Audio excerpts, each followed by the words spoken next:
नमस्कार, न्यूज के इकलौते फैमिली शो न्यूज की पाठशाला में आपका स्वागत है। आपके साथ मैं हूं राकेश पांडे।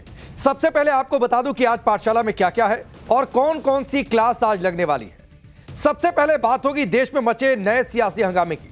साउथ बनाम नॉर्थ के मुद्दे पर आया महिला आरक्षण बिल। पीएम मोदी के सामने नई चुनौती खड़ी हो गई है। परिसीमन पर देश को सुलगाने की कैसे सियासत हो रही है, आज सबसे पहले चैप्टर में इसी की क्लास लगी। महिला आरक्षण पर नए संग्राम की तैयारी है। राहुल गांधी, अखिलेश यादव, ममता बनर्जी ने मोर्चा खोल लिया है। उधर मोदी, शाह ने कौन सी रणनीति बनाई है, इन सब चुनौतियों से निपटने के लिए इसके बारे में आपको बताऊंगा। डीलिमिटेशन में साउथ के राज्यों से अन्याय होगा या फिर इंडी गठबंधन भ्रम फैला रहा है, डेटा के साथ पूरा सच आज आपको पाठशाला में देखने को मिलेगा। ट्रंप ने दबा दिया है बटन। सीज फायर के खात्मे का क्या काउंटडाउन शुरू हो चुका है। अगले 2 दिन में बड़ा धमाका होने वाला है। हिल जाएगी क्या पूरी दुनिया, इसकी जानकारी भी आपके सामने रखूंगा। ईरान में फेल हो गए ट्रंप, अब चीन से उलझ रहे हैं। दे डाली है बड़ी धमकी। चीन की एंट्री से क्या विश्व युद्ध भड़कने वाला है, इसके बारे में भी आपको बताऊंगा। उधर 7 समंदर पार बाबा बागेश्वर का धमाल देखने को मिला है।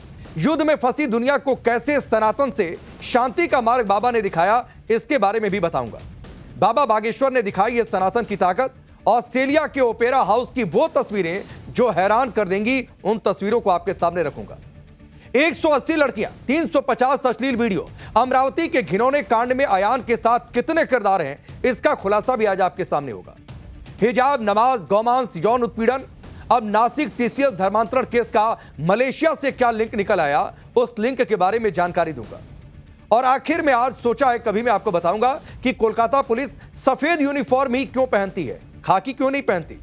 वजह जानकर यकीन मानिए आप हैरान रह जाएंगे। लेकिन सबसे पहले देख लेते हैं दिन भर का रिवीजन।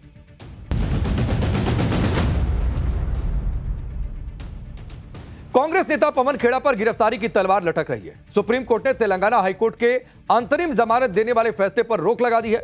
असम सरकार की याचिका पर उनको नोटिस जारी किया गया है। पवन खेड़ा ने असम के सीएम हिमंता बिस्वा शर्मा की पत्नी रिनिकी शर्मा के खिलाफ गंभीर आरोप लगाए थे, जिसको लेकर असम में खेड़ा के खिलाफ केस दर्ज किया गया है। आम आदमी पार्टी के राज्यसभा सांसद अशोक मित्तल के ठिकानों पर ईडी ने छापेमारी की। ईडी की टीमों ने पंजाब, हरियाणा और गुरुग्राम सहित करीब 8-9 ठिकानों पर एक साथ रेड की। यह छापेमारी लवली प्रोफेशनल यूनिवर्सिटी से जुड़े फंड में कथित अनियमितताओं के मामले में की गई है। अशोक मित्तल को आम आदमी पार्टी ने हाल ही में राज्यसभा का डिप्टी लीडर बनाया था। सम्राट चौधरी ने बिहार के 24वें सीएम के तौर पर आज शपथ ली। उनके साथ विजय कुमार चौधरी और विजेंद्र प्रसाद यादव ने डिप्टी सीएम पद की शपथ ली। मुख्यमंत्री का कार्यभार संभालते ही सम्राट चौधरी एक्शन में दिखाई दे रहे। उन्होंने सचिवालय में अधिकारियों के साथ मीटिंग की। सम्राट चौधरी ने कहा कि बीजेपी सरकार कार्यकर्ताओं के बल पर बनी है और उनका सम्मान हर हाल में बढ़ता रहेगा। नोएडा हिंसा मामले में अभी तक 400 उपद्रवी गिरफ्तार किए जा चुके हैं। पुलिस ने आरजेडी प्रवक्ता प्रियंका भारती और कंचना यादव के खिलाफ भी केस दर्ज किया है। दोनों पर नोएडा के नाम पर गलत वीडियो शेयर करने का आरोप है। वहीं कांग्रेस से जुड़े मीर इलियासी और अनुचित तिवारी पर भी केस दर्ज है। सीएम योगी ने नोएडा मामले पर कहा है कि किसी भी बाहरी तत्व को स्थिति बिगाड़ने की अनुमति नहीं दी जानी चाहिए। गुरुग्राम लैंड स्कैम से जुड़े मनी लॉन्ड्रिंग केस में रॉबर्ट वाड्रा को बड़ा झटका लगा है। दिल्ली कोर्ट ने ईडी की चार्जशीट पर संज्ञान लिया है। कोर्ट ने रॉबर्ट वाड्रा और अन्य आरोपियों को 16 मई को पेश होने का आदेश दिया है। 16 मई को ही आरोप भी तय किए जाएंगे। उधर छत्तीसगढ़ के सक्ती में वेदांता के पावर प्लांट में हुए हादसे में मरने वालों की संख्या बढ़कर 17 हो गई है। मृतकों में छत्तीसगढ़ के साथ ओडिशा, झारखंड और यूपी के भी कर्मचारी हैं। हादसे में 36 लोग झुलस गए, जिनका इलाज चल रहा है। वेदांता ग्रुप ने मृतकों के परिजनों को 35-35 लाख मुआवजा और नौकरी देने की भी घोषणा की।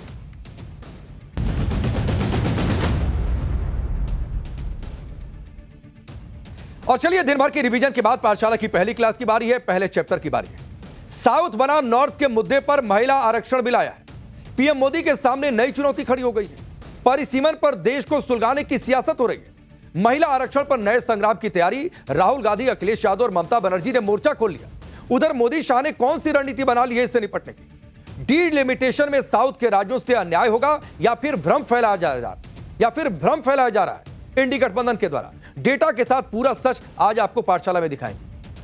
सिर्फ एक दांव से पीएम मोदी ने पूरे इंडी गठबंधन की सियासत की लाइन लेंथ बिगाड़ कर रख दी है। कहा तो इंडी गठबंधन यह माहौल बना रहा था कि पीएम मोदी 5 साल सरकार नहीं चला पाएंगे, क्योंकि इन्होंने कभी भी गठबंधन की सरकार नहीं चलाई है। इंडी गठबंधन के बड़े बड़े नेता यह दावा कर रहे थे कि सरकार अब गिरेगी तब गिरेगी, 5 साल इनके बस की नहीं है सरकार चलाना। गठबंधन वाली हमेशा मेजॉरिटी की सरकार चलाते आए। लेकिन आप देखिए क्या हो रहा है। वही इंडी गठबंधन के नेता अब यह कह रहे हैं कि पीएम मोदी ने तो 2029 का चुनाव जीतने की भी तैयारी कर ली है। यानी ये मान रहे हैं खुद कि वो गलत कह रहे थे। पीएम मोदी ने अपना गेम सेट कर लिया है 2029 के लिए। ये बातें इंडी गठबंधन महिला आरक्षण बिल को लेकर कह रहा है। अब कल से संसद के सत्र की शुरुआत हो रही है, 3 दिनों तक चलेगा, यानी 16 से 18 तक। पीएम मोदी देश की सियासत में सबसे क्रांतिकारी बदलाव को लागू करने की शुरुआत करने वाले हैं। पीएम मोदी कल से वो काम निपटाने जा रहे हैं जो दशकों से अटका पड़ा है। वैसे भी प्रधानमंत्री मोदी ने जब से सत्ता संभाली है, कई सारे फैसले लिए या फिर उनके शासनकाल में कई सारे ऐसे काम हुए जो दशकों से अटके पड़े थे। चाहे कश्मीर चले जाइए या फिर अयोध्या चले जाइए, लेकिन एक और काम, बड़ा काम प्रधानमंत्री मोदी पूरा करने वाले। लोकसभा और विधानसभा में महिलाओं को 33% आरक्षण मिलेगा। यह ऐतिहासिक फैसला आधी आबादी को जाहिर सी बात है नई सियासी ताकत देगा। इधर इतिहास बनने जा रहा है और उधर पीएम मोदी के इस दांव से इंडी गठबंधन में गजब का हड़कंप मचा है, क्योंकि पीएम मोदी ने महिला आरक्षण और डिलिमिटेशन को एक साथ जोड़ दिया है और पूरा विपक्ष इसी एक पॉइंट को लेकर बवाल मचा रहा है कि दोनों को एक साथ क्यों जोड़ा। दोनों को एक साथ गूंथकर इंडी गठबंधन को फंसा दिया गया है। अब इंडी गठबंधन के नेताओं को समझ में नहीं आ रहा है कि करे तो क्या करे, इसका काउंटर क्या लेकर आए। यही वजह है कि इंडी गठबंधन में खलबली मची है। तमिलनाडु और बंगाल का चुनाव को भूलकर इंडी गठबंधन इस मंथन में जुट गया है कि पीएम मोदी की सियासी किलेबंदी, घेराबंदी को कैसे तोड़ा जाए और कुछ इस तरीके से तोड़ा जाए कि नैरेटिव की लड़ाई भी जीत ले। और शायद इसी हड़बड़ाहट में अब इंडी गठबंधन के नेता महिला आरक्षण बिल पर डर का माहौल बनाने में जुट गए। कोई यह कह रहा है कि दक्षिण में बवाल मच जाएगा, विरोध शुरू हो जाएगा, आंदोलन शुरू हो जाएगा, अराजकता हो जाएगी। कोई पीएम मोदी को चेतावनी दे रहा है कि हल्के में मत लीजिए। कोई मणिपुर जैसी हिंसा की धमकी दे रहा है।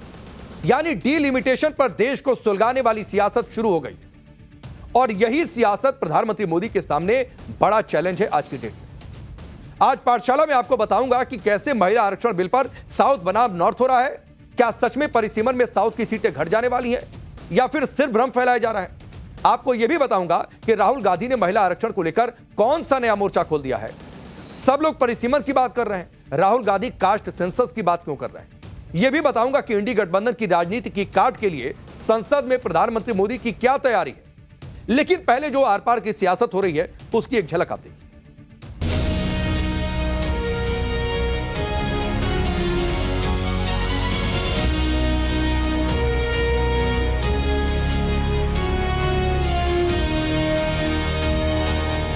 आप कह रहे हो कि ओबीसी सेंसस आप कर रहे हो, तो उस सेंसस का प्रयोग करके आप महिला बिल क्यों नहीं पास?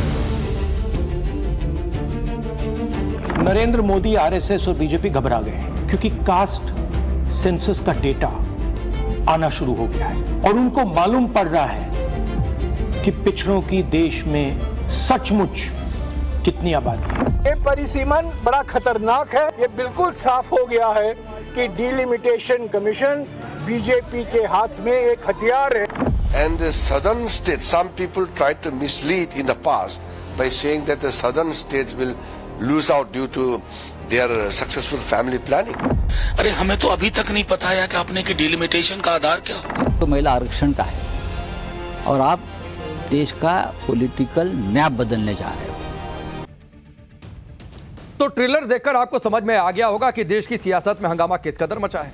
कोई कह रहा है पॉलिटिकल मैप बिगड़ रहा है। हर बार प्रधानमंत्री मोदी कोई बड़ा फैसला लेते हैं, सदियों से अटका कोई काम करते हैं और उसके बाद इसी तरीके की प्रतिक्रियाएं आती भी। खैर, कल से संसद के विशेष सत्र की शुरुआत हो रही है, जिसमें महिला आरक्षण को लागू करने से जुड़े बिलों को संसद में पेश किया जाएगा। इसमें परिसीमन से जुड़ा बिल भी है, जिसके जरिए सीटों को बढ़ाने की तैयारी है और इसी को लेकर इंडी गठबंधन ने गदर काट दिया है। इंडी गठबंधन के नेता यह माहौल बना रहे हैं कि पीएम मोदी महिला आरक्षण को लागू करने के लिए जो परिसीमन करवा रहे हैं उससे देश में आग लग जाएगी। वो ये कह रहे हैं कि अराजकता फैल जाएगी, दक्षिण के राज्यों में मणिपुर जैसे हालात हो जाएंगे।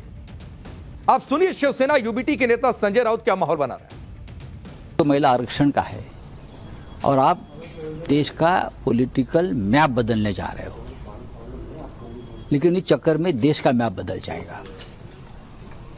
जिस तरह से दक्षिण के राज्यों ने इशारा दिया है केंद्र सरकार को, तो मुझे डर लगता है कि इस बहाने मणिपुर जैसी स्थिति दक्षिण के राज्य में न हो। क्योंकि जिस तरह से जनसंख्या का अनुपात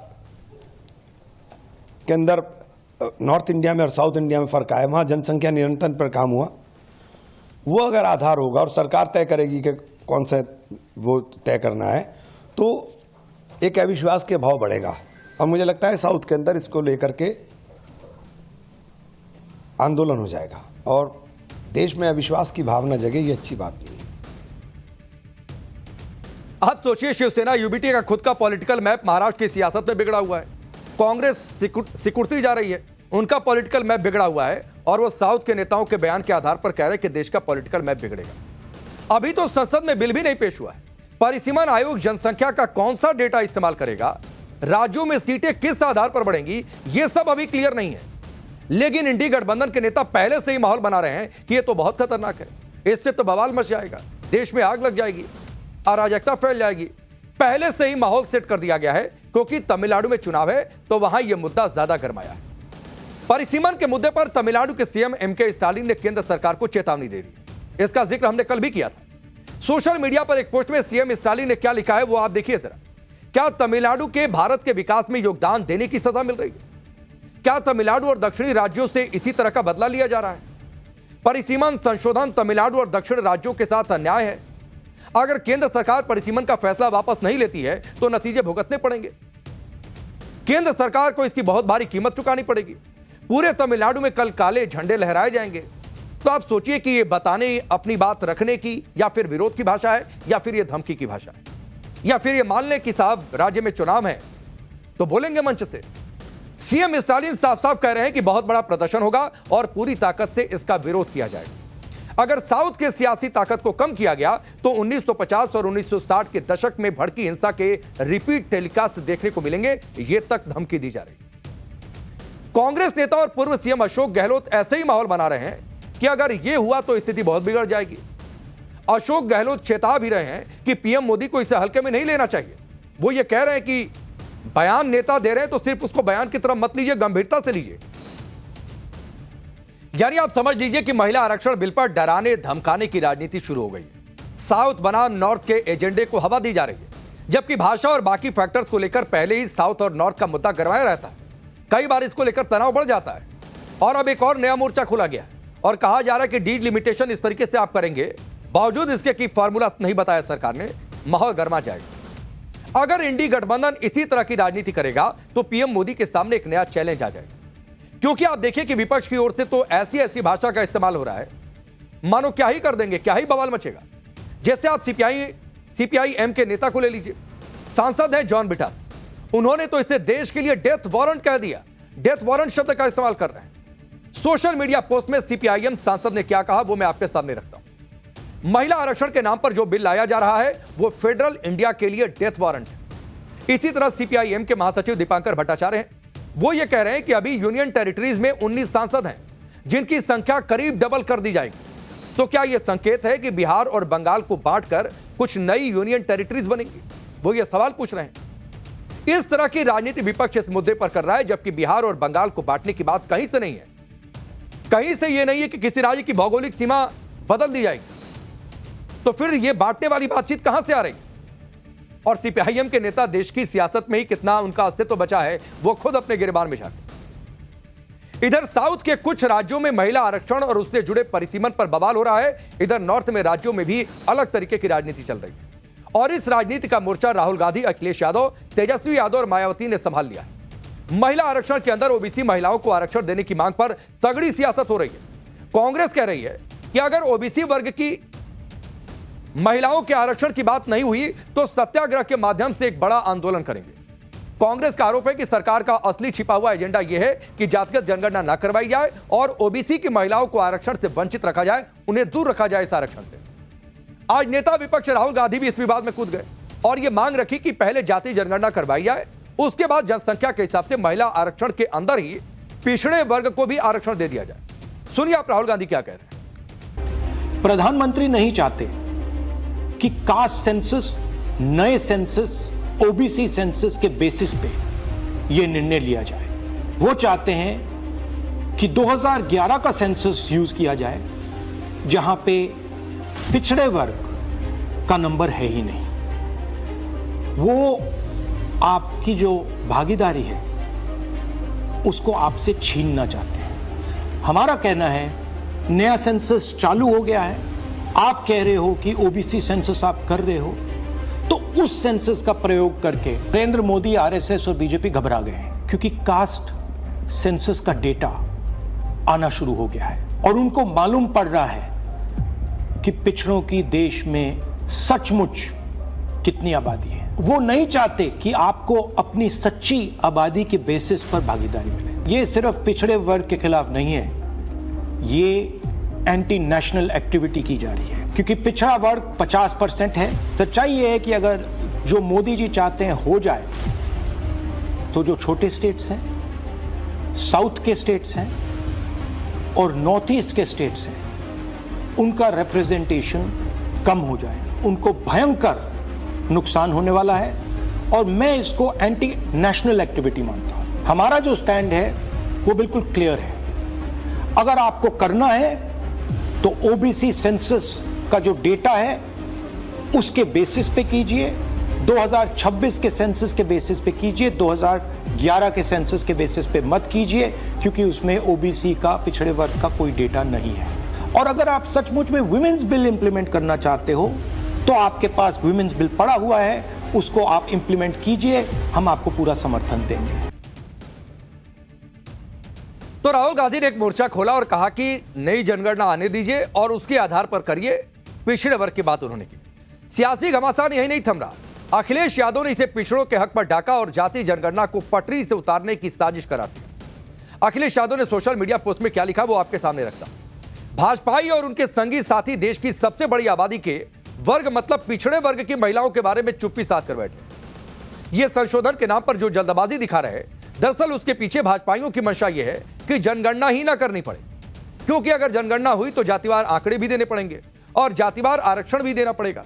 यह भाजपा का एक बहुत बड़ा षड्यंत्र है, जिसमें जनगणना आधारित परिसीमन को नकार कर पिछड़ों का अधिकार लूटा जा रहा है। इसी तरह की मांग तेजस्वी यादव भी कर रहे हैं। आरजेडी सांसद मनोज झा ने सरकार की मंशा पर सवाल उठाए, सुनिए।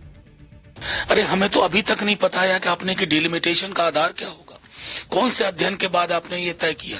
सूत्रों के हवाले से चीजें चलवा रहे हैं और मैंने बार बार लिखा भी है और बोला है, हिंदुस्तान की चुनौतियां बहुत है, उसमें मेंटल बाल्कनाइजेशन को जोड़ मत दीजिए, हम कहीं के नहीं रहेंगे।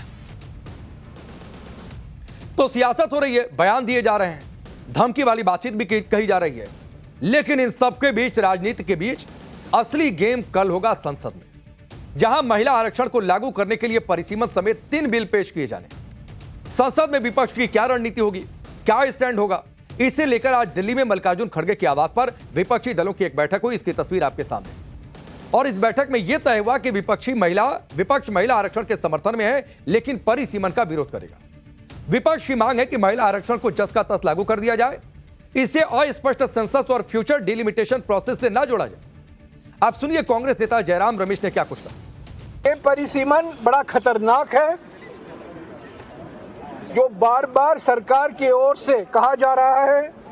गृह मंत्री ने कहा है, अनेक मंत्रियों ने कहा है कि लोकसभा 50% ज़्यादा बढ़ाया जाएगा और उसके साथ साथ समानुपातिक तरीके से सभी राज्यों के सीटें बढ़ाई जाएंगी लोकसभा में। वो कहीं इस विधेयक में शामिल नहीं है, सिर्फ लोकसभा का जिक्र किया गया है। जो हर एक राज्य का स्ट्रेंथ होता है, जो अनुपात है, वो इस बिल के आधार पर घटेगा। जिस तरीके से डिलिमिटेशन कमीशन ने असम में और जम्मू और कश्मीर में अपना काम किया है, ये बिल्कुल साफ हो गया है कि डिलिमिटेशन कमीशन बीजेपी के हाथ में एक हथियार है बहुमत पाने के लिए। तो आप सोचिए, पूरा विपक्ष, पूरा एनडीए गठबंधन परिसीमन के मुद्दे पर अड़ा हुआ है, जिस वजह से मामला फंस भी सकता है। हालांकि लोकसभा में एनडीए की स्थिति मजबूत है, लेकिन विपक्ष के सहयोग के बिना यहां भी संविधान संशोधन को पारित कराना आसान नहीं है। जो फिगर है वो जरा मैं आपके सामने रखता हूं। एनडीए के पास कुल 292 सांसद हैं। सामान्य विधेयक के मामले में यह संख्या पर्याप्त है अगर उसको पास करवाना होता है, लेकिन चूंकि यहां पर मामला संविधान संशोधन का है, संविधान में संशोधन के लिए 2/3 बहुमत चाहिए होता है। लोकसभा की वर्तमान संख्या 540 है 3 सीटें अभी खाली हैं, इसलिए 540। अगर सभी सांसद वोटिंग करते हैं तो कम से कम 360 सांसदों को इस विधेयक, इस बिल के पक्ष में वोट देना होगा, तभी संविधान संशोधन हो पाएगा। लेकिन एनडीए के पास चूंकि 292 सांसद हैं, जो 360 के मुकाबले काफी कम है, जबकि इंडी गठबंधन के पास 233 सांसद हैं, वहीं 15 सांसद किसी गठबंधन के साथ नहीं है। यानी संविधान संशोधन को पारित करवाने के लिए सरकार को 60 से 70 सांसदों की और जरूरत पड़ेगी, जो उनके पास अभी है उसके अलावा। और 60 से 70 सांसद, यह बड़ा नंबर होता है। इंडी गठबंधन महिला आरक्षण का समर्थन तो कर रहा है, लेकिन उसे परिसीमन का प्लान खटक रहा है, और उसको यह लग रहा है, खटक भी इसलिए रहा, उसे लग रहा है कि इससे पूरा चुनावी गेम पलट जाएगा। लेकिन इसी चक्कर में इंडी गठबंधन फंस भी जाएगा। अगर विपक्ष के विरोध की वजह से आधी आबादी का आरक्षण लटक गया तो विपक्ष की राजनीति के लिए यह घातक साबित होगा। महिला विरोधी होने का टैग लग जाएगा। बंगाल और तमिलनाडु में बीजेपी यही माहौल बनाएगी कि इंडी गठबंधन ने महिलाओं को उनका हक नहीं पाने दिया, जबकि सरकार ने तो तैयारी की थी कि महिलाओं को 33% आरक्षण दे दिया जाए। अगर विधेयक का साथ दिया तो दक्षिण के राज्यों में विरोध का खतरा बढ़ जाएगा। उधर महिला आरक्षण का रास्ता साफ कर बीजेपी बंगाल चुनाव में अपने पक्ष में नैरेटिव बनाएगी, इस बात की भी तैयारी है। और दरअसल इसीलिए कांग्रेस बार बार कह रही है और मल्लिकार्जुन खड़गे बार बार कह रहे हैं कि यह दरअसल बिल विपक्ष को फंसाने के लिए ला रही है सरकार। लेकिन पीएम मोदी के सामने एक चुनौती इस मुद्दे पर हो रही पॉलिटिक्स है। विपक्ष इसे नॉर्थ बनाम साउथ का मुद्दा बनाने में लगा है। राहुल गांधी इसमें ओबीसी पॉलिटिक्स से ले आए हैं। उधर विवाद को लेकर सरकार के सूत्र यह कह रहे हैं कि 850 सीटों की अधिकतम सीमा है, इसे और नहीं बढ़ाया जा सकता। हर राज्य के लिए एक परिसीमन आयोग बनाया जाएगा, जो यह तय करेगा कि उस राज्य में कितनी सीटें मिलेंगी। किसी राज्य में सीटों की संख्या का निर्धारण भी तभी होगा जब परिसीमन आयोग उस राज्य के सभी राजनीतिक दलों से विस्तृत चर्चा करेगा। सरकार के मंत्री भी यही भरोसा दे रहे हैं कि दक्षिण के हितों पर कोई आंच नहीं आएगी, सीटों की संख्या में आनुपातिक वृद्धि होगी। लेकिन एक माहौल बनाया जा रहा है, और इन सबके बीच केंद्रीय मंत्री किरण रिजिजू तो यह भी दावा कर रहे हैं कि साउथ के राज्यों को फायदा ज्यादा होने वाला है। हंगामा मत मचाइए कि नुकसान होगा, क्योंकि वहां कम आबादी के बावजूद वहां भी आनुपातिक वृद्धि होगी। सुनिए केंद्रीय मंत्री किरण रिजिजू ने क्या कुछ कहा। And the southern states, some people tried to mislead in the past by saying that the southern states will lose out due to their successful family planning. The numbers have risen proportionately. So no state is losing. So every region, every state is fairly distributed and given the provision of increase in the numbers of seats. तो सरकार अपनी ओर से यह कह रही है, भरोसा दिला रही है कि अन्याय किसी के साथ नहीं होगा, आनुपातिक वृद्धि होगी। अभी से हंगामा मत खड़ा करिए। परिसीमन को लेकर सबसे ज्यादा विवाद साउथ के राज्यों की भागीदारी को लेकर हो रहा है। इस पर सियासी मोर्चेबंदी भी शुरू हो गई है। तेलंगाना के सीएम रेवंत रेड्डी साउथ के बाकी राज्यों के सीएम से लेटर लिखकर अपील कर रहे हैं कि इस मुद्दे पर एकजुट हो जाइए, पूरी ताकत से इसका विरोध किया जाए। अब यह समझिए कि परिसीमन को लेकर सरकार क्या कह रही है और विपक्ष क्या कह रहा है, और दरअसल पेच फंसा कहां पर है। अगर आप देखें, कुछ आंकड़े मैं आपके सामने रखता हूं कि अभी लोकसभा में यूपी की हिस्सेदारी है 14.7%, महाराष्ट्र की हिस्सेदारी है 8.8%, बिहार की हिस्सेदारी है 7.4%, पश्चिम बंगाल की हिस्सेदारी है 7.7%, तमिलनाडु की हिस्सेदारी है 7.2%, जबकि कर्नाटक की हिस्सेदारी है 5.2%। अब विपक्ष इस हिस्सेदारी को लेकर कह रहा है कि भले सीटें बढ़कर 850 हो जाए, लेकिन राज्यों की हिस्सेदारी का जो ये अनुपात है उसमें बदलाव नहीं आना चाहिए। जबकि सरकार यह कह रही है कि हर राज्य में एक अनुपात में सीटें बढ़ा देंगे। यानी अगर यूपी में 50% सीटें बढ़ती हैं तो तमिलनाडु में भी 50% सीटें बढ़ जाएंगी। जबकि यूपी की जनसंख्या ज्यादा है और तमिलनाडु की कम है, लेकिन इंडी गठबंधन सरकार के इसी फॉर्मूले को खारिज कर रहा है कि डायरेक्ट 50% वाला फॉर्मूला नहीं चलेगा।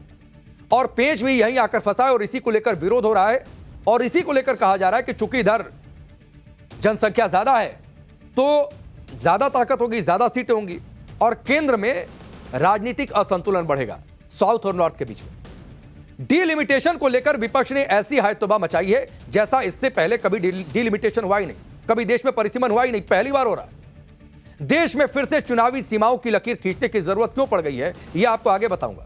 लेकिन पहले यह देखिए कि देश में डीलिमिटेशन कब कब हुआ। पहली बार नहीं हो रहा है यह परिसीमन। देश में पहला डीलिमिटेशन संविधान लागू होने के 2 साल में ही 1952 में किया गया।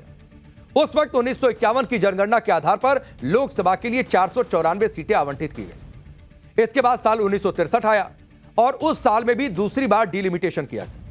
तब लोकसभा की सीटें बढ़ गई और 28 सीटों की संख्या बढ़ी और सीटों की संख्या पहुंच गई 522 तक। इसके बाद तीसरा डिलिमिटेशन हुआ 1973 में, जिसमें लोकसभा की सीटें बढ़ गई 21 और कुल सीटें 543 हो गई, जो अभी हैं। आप सोचिए, 70 का दशक था, 1970 का दशक, 543 सीटें, जबकि तब से लेकर अभी तक देश कितना बदल गया है और कितनी जनसंख्या बढ़ गई। बीते कुछ दशकों में गांवों की आबादी तेजी से शहरों में शिफ्ट हुई है। इसकी वजह से शहरों की जनसंख्या बहुत बढ़ गई है और गांवों में आबादी कम हो गई है तुलनात्मक तरीके से। इस वजह से भी डिलिमिटेशन जरूरी है ताकि डेमोग्राफी के हिसाब से जनता को संतुलित जनप्रतिनिधित्व दिया जा सके। और मोदी सरकार ने इसे महिला आरक्षण से जोड़ दिया है। यानी आप इसको इस तरीके से समझिए कि एक साथ दो काम हो जाएंगे, सीटों की संख्या भी बढ़ जाएगी और उस बढ़ी हुई संख्या के साथ महिला आरक्षण भी लागू हो जाएगा और आनुपातिक तौर पर जनप्रतिनिधित्व भी सुनिश्चित हो जाएगा। आप इस बात को भी सोचिए कि करीब 55 साल पहले देश में आखिरी बार परिसीमन से सीटें बढ़ी थी और तब से अब तक जनसंख्या कितनी बढ़ गई। कायदे से तो 10 साल में हो जाना चाहिए था। 1971 में देश की आबादी 54 करोड़ थी।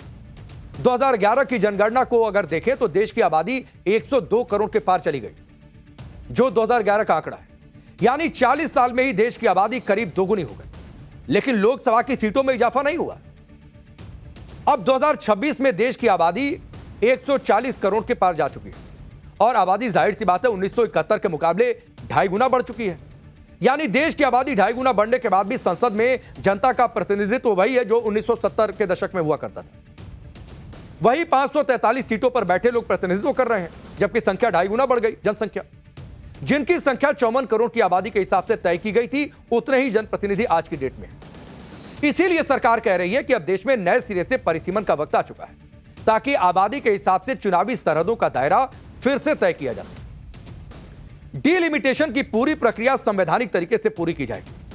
अब डिलिमिटेशन की कौन सी संस्था करेगी, उसके पास कितनी पावर होगी, यह सभी आपको जानकारी जल्दी जल्दी दे देता हूं। सरकार अगले 1-2 दिनों में संसद के भीतर परिसीमन विधेयक 2026 पेश करने वाली है। यही वो बिल है जिसकी मंजूरी के बाद परिसीमन आयोग का गठन होगा और परिसीमन आयोग का गठन ही दरअसल परिसीमन करेगा। परिसीमन आयोग के अध्यक्ष सुप्रीम कोर्ट के रिटायर्ड या फिर मौजूदा जज होंगे। इसके सदस्य मुख्य निर्वाचन आयुक्त या उनके द्वारा नामित नॉमिनेटेड निर्वाचन आयुक्त होंगे। अपने अपने राज्य के लिए राज्य निर्वाचन आयुक्त राज्य प्रतिनिधि के तौर पर भी रहेंगे। परिसीमन आयोग के पास एक सिविल कोर्ट के बराबर की पावर होगी। परिसीमन आयोग ही तय करेगा कि राज्यों में कितनी सीटें बढ़ेंगी। यह 850 से ज्यादा नहीं हो सकती है। हर राज्य के लिए आयोग में 10 सहयोगी सदस्य भी होंगे। हर राज्य के लिए वहां के 5 लोकसभा सांसद और 5 विधायक शामिल किए जाएंगे। सांसदों को लोकसभा अध्यक्ष नॉमिनेट करेंगे और विधायकों को संबंधित राज्य के विधानसभा के अध्यक्ष नॉमिनेट करेंगे कि कौन उस समिति में हो। इन सांसदों और विधायकों को सिर्फ चर्चा में भाग लेने या फिर राय देने का ही अधिकार होगा। अंतिम फैसलों पर वोट देने या फिर सिग्नेचर करने का अधिकार इनके पास नहीं होगा। परिसीमन के अलावा भी इंडी गठबंधन को कई चीजों पर आपत्ति है, जिसके बारे में आपको एक एक करके बता देता हूं। पहली आपत्ति यह है कि अभी तो राज्यों में चुनाव चल रहे हैं, तो अभी इस बिल को क्यों लाया जा रहा है। इससे बाद में भी ला सकते थे, 29 के बाद भी ला सकते थे। अब अगर यही तर्क मान लिया जाए तो देश में तो हर वक्त कहीं ना कहीं चुनाव होता रहता है, कहीं ना कहीं इलेक्शन चलते रहते हैं, चुनावी मोड रहता है, तो फिर तो लाते रहिए। अब दूसरी आपत्ति यह है और कहा यह जा रहा है कि अगर आरक्षण देना ही है तो 543 सीटों में ही 33% आरक्षण दे दीजिए। लेकिन सवाल यह है कि मौजूदा सीटें तो 1971 की जनसंख्या के आधार पर तय हैं, जबकि तब से लेकर अभी तक बहुत ज्यादा आबादी बढ़ गई। मैंने थोड़ी देर पहले जिक्र किया कि 2.5 गुना आबादी बढ़ गई, तो उस हिसाब से सीटें क्यों नहीं बढ़नी चाहिए। लेकिन इंडी गठबंधन कह रहा है कि पीएम मोदी तो डर्टी पॉलिटिक्स में लगे हैं। सुनिए टीएमसी के सांसद क्या कह रहे हैं।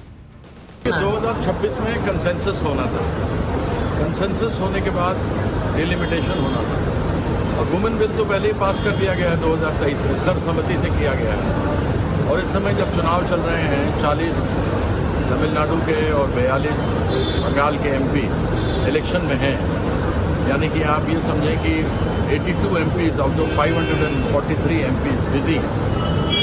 तो क्या ऐसी जल्दी थी? सिर्फ ये राजनीति का खेल खेल रहे हैं, गंदी राजनीति कर रहे हैं।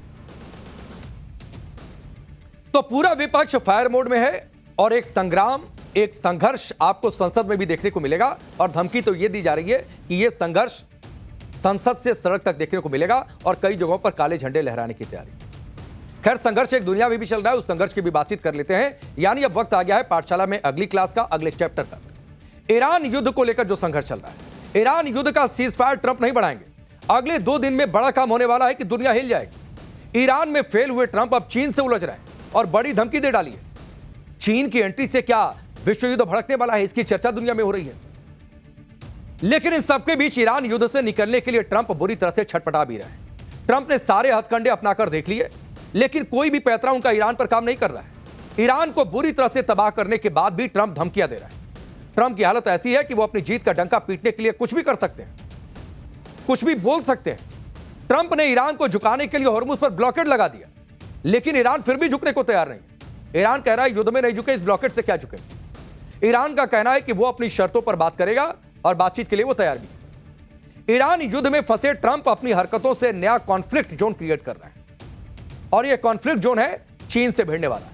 ट्रंप अब सीधा चीन से भिड़ रहे हैं, चीन को धमकी दे रहे हैं। आप देखिए कि ट्रंप क्या क्या बोल रहे हैं, बताता हूं मैं।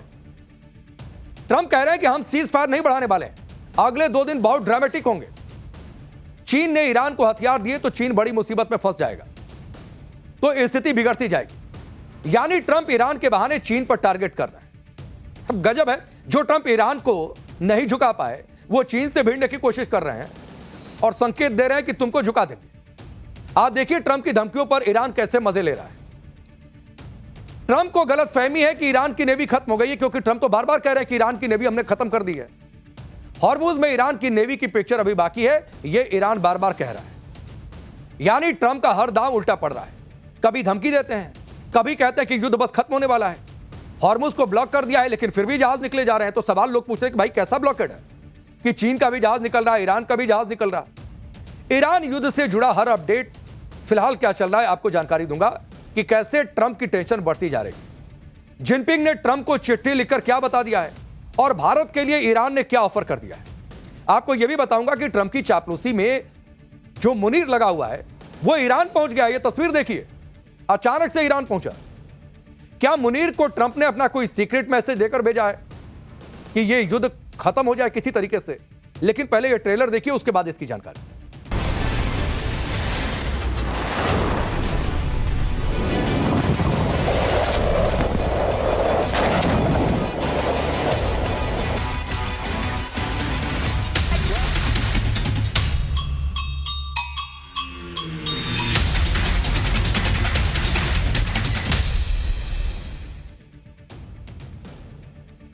ईरान युद्ध में इस समय सबसे ज्यादा चर्चा चीन की हो रही है, क्योंकि हॉर्मुज पर अमेरिकी ब्लॉकेड का सबसे ज्यादा विरोध चीन ने ही किया था।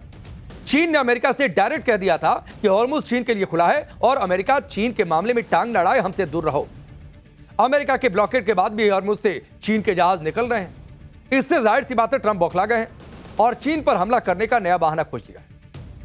नया बहाना क्या है आपको बताता हूं। चीन पर आरोप है कि वो ईरान को हथियार सप्लाई कर रहा है। इस पर ट्रंप ने कहा कि अगर ऐसा है तो चीन मुश्किल में फंस जाएगा। ट्रंप ने कहा कि चीन पर 50% का टैरिफ लगा देंगे। ट्रंप की धमकी पर चीन ने भी कह दिया कि यह मनगढ़ंत आरोप है। अमेरिका ने टैरिफ लगाया तो हम भी उसका जवाब टैरिफ से देंगे। दुनिया को जंगल के कानून वाली स्थिति में नहीं जाने दिया जा सकता है, यह चीन दो टूक मैसेज दे रहा है ट्रंप को। यानी ट्रंप के निशाने पर चीन है और चीन भी पलटवार करके ट्रंप को निशाने पर ले रहा है। अब चर्चा हो रही है कि क्या ट्रंप ईरान से ध्यान हटाने के लिए चीन को टारगेट कर रहे हैं कि पूरी दुनिया भी समझे कि अब ट्रंप और चीन आमने सामने। तो अकेले ट्रंप हैं जो दुनिया के किसी भी मुल्क को और किसी भी नेता को मुसीबत में फंसा सकते हैं। आप यह भी देखिए कि एक तरफ ट्रंप चीन को धमकी दे रहे हैं, ईरान को हथियार देने पर गंभीर परिणाम भुगतने की बात कर रहे हैं। दूसरी तरफ खुद यह भी कह रहे हैं कि चीन ऐसा कुछ नहीं करने वाला है।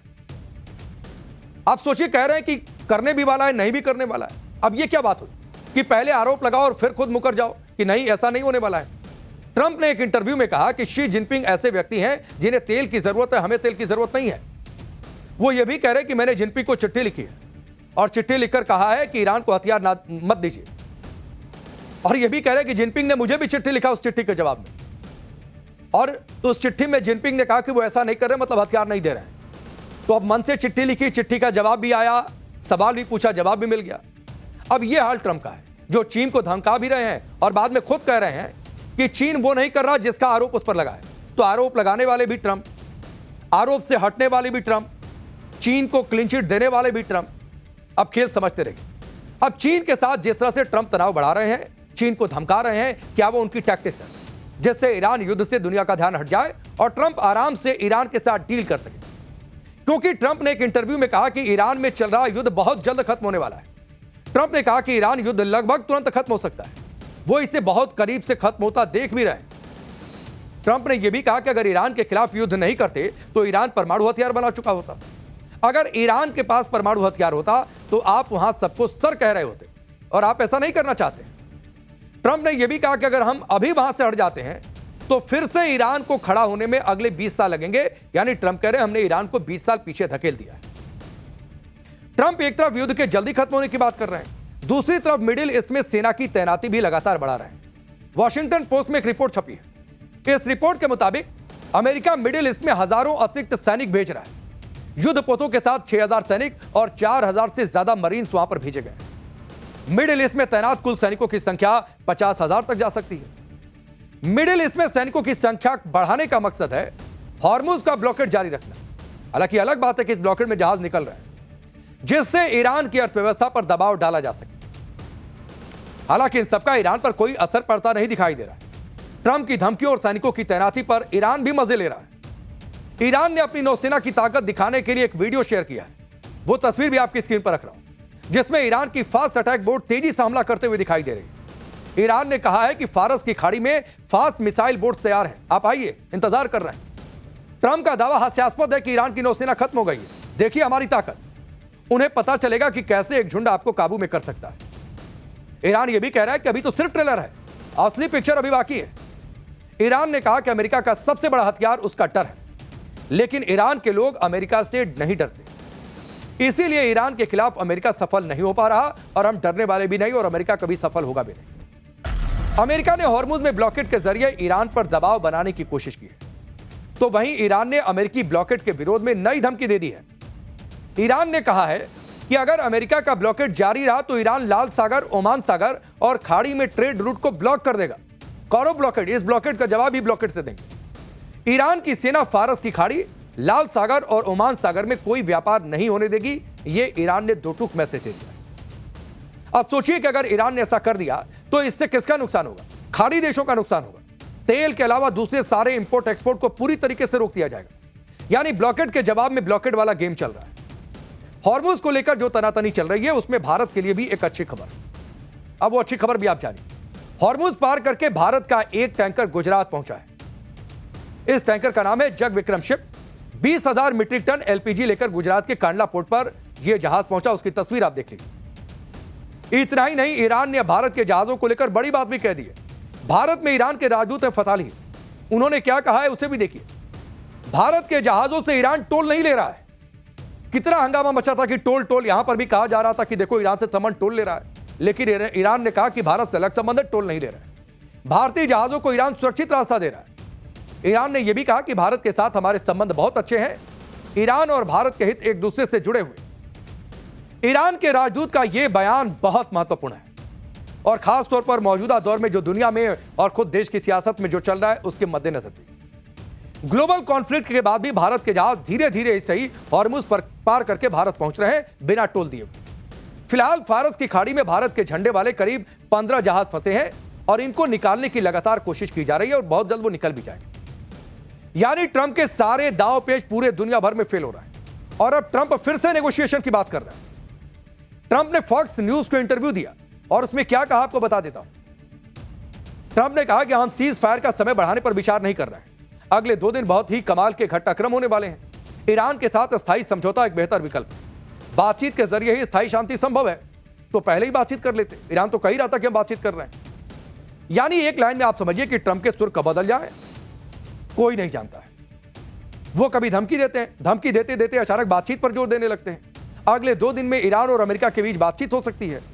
और इसी बीच एक तस्वीर देखने को मिली। वो तस्वीर भी आपके सामने रखता हूं। यह तस्वीर है पाकिस्तान के फील्ड मार्शल आसिम मुनीर की। यह आसिम मुनीर ईरान पहुंचा हुआ है, जिससे इस्लामाबाद में पीस टॉक होने की चर्चा तेज हो गई। हालांकि यह बातचीत पिछली बातचीत की तरह फेल हो जाएगी या फिर सफल होगी, इसकी कोई गारंटी नहीं। सवाल यह भी है कि क्या मुनीर ट्रंप का कोई सीक्रेट मैसेज लेकर ईरान पहुंचा है, और वो भी ऐसे वक्त में जब कल ही ट्रंप ने युद्ध पर पीएम मोदी से लंबी बातचीत की है। 40 मिनट तक बातचीत हुई थी। ट्रंप ने ईरान के साथ अगले 2 दिनों में फिर से पीस टॉक शुरू करने का इशारा किया, लेकिन साथ ही ट्रंप ने बातचीत के लिए 2 शर्तें भी लगा दी। पहली शर्त यह है कि हॉर्मुज को बिना रोक-टोक पूरी तरह से खोल दिया जाए, और दूसरी शर्त है कि ईरान की जो भी टीम आए उससे समझौता करने का पूरा अधिकार मिले, मैसेजिंग ना। यानी ट्रंप चाहते हैं कि ईरान की सरकार, राष्ट्रपति और IRGC की तरफ से बातचीत के लिए आने वाली टीम को पूरा अधिकार मिले, जिससे बातचीत में कोई रुकावट ना आए। यानी ट्रंप ये मैसेज भी दे रहे हैं कि पिछली बार जो टीम आई थी, अधिकार उनके पास नहीं था बातचीत का या फिर फैसले लेने का। इधर ट्रंप अपने सहयोगियों के साथ भी उलझ रहे हैं। ट्रंप की हरकतों से अमेरिका के सहयोगी देश परेशान हैं। ट्रंप कभी खुद को जीसस क्राइस्ट की तरह दिखाते हैं। ये तस्वीर देखिए, आप सोचिए क्या मेंटल स्टेटस है। तो कभी पोप के खिलाफ बयानबाजी करते हैं। ट्रंप ने पोप लियो के खिलाफ अपमानजनक बयान दिया था। इस पर दुनिया भर में ट्रंप की आलोचना हुई। इटली की पीएम मेलोनी ने इस पर ट्रंप के खिलाफ मोर्चा खोल दिया। मेलोनी ने क्या कहा वो भी आप देखिए। पोप के खिलाफ ट्रंप की टिप्पणी अस्वीकार्य है। पोप ने जो कुछ कहा उसके साथ हम मजबूती से खड़े हैं। धार्मिक संस्थाओं को राजनीति के अधीन नहीं होना चाहिए। इटली की पीएम ने ट्रंप को चेतावनी दी कि पोप का अपमान करना ठीक नहीं है। तो जाहिर सी बात है ट्रंप को बुरा लगना था। ट्रंप भड़क भी गए और मेलोनी को भला बुरा कहने लगे। ट्रंप ने कहा कि वो मेलोनी के रुख से शॉक्ड हैं। मेलोनी अब पहले जैसी साहसी नेता नहीं रही। मेलोनी को परवाह नहीं है कि ईरान परमाणु हथियार बना रहा है। ईरान को रोकने में वो हमारी मदद नहीं कर रही है। ट्रंप ये भी कह रहे हैं कि मौका मिलने पर ईरान 2 मिनट में इटली को तबाह कर सकता है। अब इटली को ही डर दिखा रहा है कि आप कह रही हो कि युद्ध नहीं होना चाहिए, वो तुम्ही को समाप्त कर देंगे। इटली की पीएम मेलोनी ने ईरान युद्ध के दौरान पहले भी ट्रंप को झटका दिया था। जिस तरह से मेलोनी ने ट्रंप को जवाब दिया है, उसकी तारीफ इटली का विपक्ष भी कर रहा है। वहां भी यह कहा जा रहा है कि नहीं ठीक है, यह बहुत अच्छा डिसीजन है, बहुत अच्छा स्टैंड है। लेकिन खैर, एक और स्टैंड की बातचीत करेंगे, और यह स्टैंड है सनातन का। और सनातन के उस स्टैंड की बातचीत होगी जिसमें शांति की बातचीत होगी। 7 समंदर पार बाबा बागेश्वर का धमाल देखने को मिला। युद्ध में फंसी दुनिया को कैसे सनातन से शांति का मार्ग बाबा ने दिखाया, अब उसकी बातचीत। बाबा बागेश्वर ने सनातन की ताकत दिखाई। ऑस्ट्रेलिया के ओपेरा हाउस की वो तस्वीरें जो हैरान कर देंगी आप। पूरी दुनिया युद्ध से त्रस्त है। हर कोई चाहता है जल्द से जल्द युद्ध खत्म हो जाए, दुनिया फिर से पटरी पर आ जाए, दुनिया में फिर चारों तरफ शांति हो। अब युद्ध के इस माहौल में अब सबसे ज्यादा चर्चा बाबा बागेश्वर की हो रही है। बाबा बागेश्वर ने एक बार फिर अंतर्राष्ट्रीय मंच से दुनिया को शांति का संदेश दिया है। बाबा बागेश्वर की चर्चा इसलिए भी हो रही है क्योंकि बाबा बागेश्वर की कथा हिंदुस्तान में नहीं, ऑस्ट्रेलिया के ओपेरा हाउस में हो रही है। ये तस्वीर देखिए और भीड़ देखिए। ऑस्ट्रेलिया में ओपेरा हाउस में आप देखिए लोगों की भीड़ है। सनातन के साथ चलकर कैसे दुनिया में शांति आ सकती है, सनातन के कौन कौन से मंत्र से युद्ध रुक सकता है, बाबा बागेश्वर इसकी भी चर्चा करते सुने गए। ऑस्ट्रेलिया के ऐतिहासिक ओपेरा हाउस में कैसे बाबा बागेश्वर का भव्य स्वागत हुआ, कैसे विदेश में हनुमान चालीसा गूंज उठा, यह सब आज आपको बताऊंगा। ओपेरा हाउस में हजारों की तादाद में लोगों की भीड़ थी। वो उस मंत्र को बाबा के बोलने के बाद दोहरा भी रही थी। तो सनातन की गूंज हुई, देशभक्ति की भी गूंज हुई, और इस तरीके से बाबा ने एक अलग माहौल क्रिएट कर दिया। बाबा बागेश्वर पिछले 8 दिनों से ऑस्ट्रेलिया में है। एक बार फिर उन्होंने अंतर्राष्ट्रीय मंच पर भारत की आध्यात्मिक परंपरा का प्रतिनिधित्व किया। पिछले 8 दिनों में बाबा बागेश्वर के कैनबरा, पर्थ और सिडनी में कई कार्यक्रम हुए, लेकिन आज का कार्यक्रम बेहद खास था क्योंकि सिडनी ओपेरा हाउस अपने आप में खास है। ओपेरा हाउस कला, संस्कृति और राजनीति से जुड़े बड़े कार्यक्रमों का केंद्र रहा है। 1973 में महारानी एलिजाबेथ द्वितीय ने ओपेरा हाउस का उद्घाटन किया था। 1986 में पोप जॉन पॉल द्वितीय ने ओपेरा हाउस के कॉन्सर्ट हॉल में अपना ऐतिहासिक भाषण दिया था। फिर साल 1990 आया, तब नेल्सन मंडेला ने रंगभेद के खिलाफ संघर्ष के बाद ओपेरा हाउस की सीढ़ियों से जन समूह को संबोधित किया था। सिडनी ओपेरा हाउस में स्टीव जॉब्स, ओपरा विन्फ्रे और सदगुरु जैसी हस्तियों के कार्यक्रम हो चुके हैं, और वहां पर एक बार अब बाबा बागेश्वर की गूंज। तो आप देखिए कि बाबा बागेश्वर कैसे घर परिवार की बातचीत करके उदाहरण देते हैं, तर्क देते हैं, और बाबा बागेश्वर की बात सुनकर लोग एक अलग जोन में चले जाते हैं, हंसने लगते हैं। बाबा बागेश्वर जहां भी होते हैं माहौल बना देते हैं। बाबा बागेश्वर कब किसकी पर्ची खोल देंगे, कब किसकी ठठरी बांध देंगे, ये तो उनके भक्तों को भी नहीं पता होता है। तो बाबा की लाइनें गजब की होती हैं, बाबा की बातें एक अलग ऊर्जा भर देती हैं। सिडनी के ओपेरा हाउस से बाबा बागेश्वर ने सिर्फ शांति की बात नहीं की, बल्कि उस कट्टरपंथी सोच पर भी हमला किया जो धर्म के नाम पर नफरत फैलाते हैं। बाबा बागेश्वर ने कहा कि अगर आपका धर्म या परंपरा आपको अशांति फैलाने के लिए कहती है तो समझ जाइए कि आप गलत बस में सवार हैं, गलत बस में बैठ गए, रॉन्ग नंबर है। बाबा बागेश्वर का ऑस्ट्रेलियाई दौरा सिर्फ एक धार्मिक आयोजन नहीं, बल्कि दुनिया के सामने सनातन धर्म की उस तस्वीर को दिखाने की कोशिश है जो तोड़ने की नहीं बल्कि जोड़ने की बातचीत करती है, जो युद्ध नहीं शांति का संदेश देती है। बाबा बागेश्वर ने आज उन लोगों को भी नसीहत दी जो धर्म के नाम पर हिंसा का रास्ता चुनते हैं। सिडनी आने से पहले बाबा बागेश्वर कैनबरा में ऑस्ट्रेलिया की संसद भी गए थे। दावा है कि पहली बार किसी भारतीय संत के लिए ऑस्ट्रेलियाई संसद सभागार में कार्यक्रम का आयोजन किया गया था। आप इसी से समझिए कि बाबा की बढ़ती ताकत, बढ़ती साख क्या है। संसद हॉल में भारत मूल से लेकर फिजी और नेपाल के लोग भी मौजूद थे। सभी लोग जय श्री राम के जयघोष के साथ बाबा बागेश्वर का भव्य स्वागत करते दिखाई दिए। इस दौरान ऑस्ट्रेलियाई आदिवासियों ने इस देश के मूल निवासी हैं जो हैं वो भी मौजूद थे। 10 से ज्यादा देशों के प्रतिनिधि और कई ऑस्ट्रेलियाई सांसदों ने भी बाबा बागेश्वर का इस दौरान स्वागत किया। कार्यक्रम के दौरान लोगों ने योग भी किया, ध्यान भी लगाया, सत्संग भी सुना। बाबा बागेश्वर ऑस्ट्रेलिया पहुंचे, शांति की बातचीत की, सनातन की बातचीत की, युद्ध का भी जिक्र किया, महाभारत की भी बातचीत की। तो बाबा की बातें दरअसल दो टूक होती है। वो सीधी सादी बात करते हैं, घुमा फिराकर बातें नहीं करते। तो बाबा बागेश्वर एक अलग अंदाज में अपनी बातें रखते हैं,